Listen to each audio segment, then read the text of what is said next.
Okay, so Philip Glass does a lot of this thing where he's doing an arpeggio that's playing a chord one note at a time, um, as as in ostinato. That's like a pattern, and then kind of messing with it. I can't find a really good example of some sheet music of his where he does that a lot. The sheet music for his earlier stuff where he's really doing that a lot is kind of hard to come by. So I found this piece. This is from the score to the Truman Show. Um, and Philip Glass doesn't do a lot of film scores, but every now and then he does one. And he did this movie, which is interesting. I didn't know he did this movie, but apparently he did. Um, and so what we have here is this pattern. So let's just hear that pattern really quick. Okay, that's the pattern. We're going to hear that a bunch of times, and the notes are going to change. It's going to cycle through a chord progression, and but the pattern is going to stay the same. All the relationship of the notes will keep going. You'll hear this da do da do do da do da do do da do do da do da. Even though the notes are changing, the pattern stays intact all the way through to here.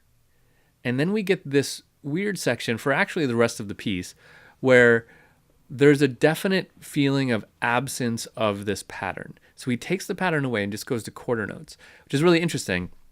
And what's uncharacteristic of Philip Glass here is that this pattern doesn't actually come back. That's probably because this is a film cue. So the scene ended and the pattern never came back. But let's hear it, and you can get a sense of what I'm talking about, where this pattern becomes so ingrained in us that the absence of it from here forward just kind of feels strange, right? It feels like it creates a sense of tension that we don't have that pattern anymore. Okay, so let's hear it.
Okay, so you get a sense of what I'm talking about. This pattern is so just normal at this point in the piece. We've heard it all the way through, and then here it stops, and we just get these big quarter notes. It creates an absence of the pattern, which is a tension.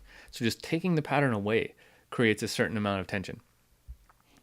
Now, if you like Philip Glass, check out some of his music. If you like this, check out a lot of Philip Glass's music. He writes a lot of really interesting stuff. It's very accessible in that it doesn't use really complex harmonies too often, but sometimes he does. But it's also, very rhythmically pulsed. It's like when I'm teaching a college class, I might play a bunch of really weird and strange music and have a bunch of students be like, this is weird stuff. I don't know if I like it. But then I play Philip Glass and they're like, I totally dig this. So it's a very good launching point for getting into modern music through Philip Glass. And if you like Philip Glass, go down that rabbit hole deeper and find Steve Reich. His music is even more interesting to me. Okay, I'm going to give you this file so you can listen to it and play around with it if you want.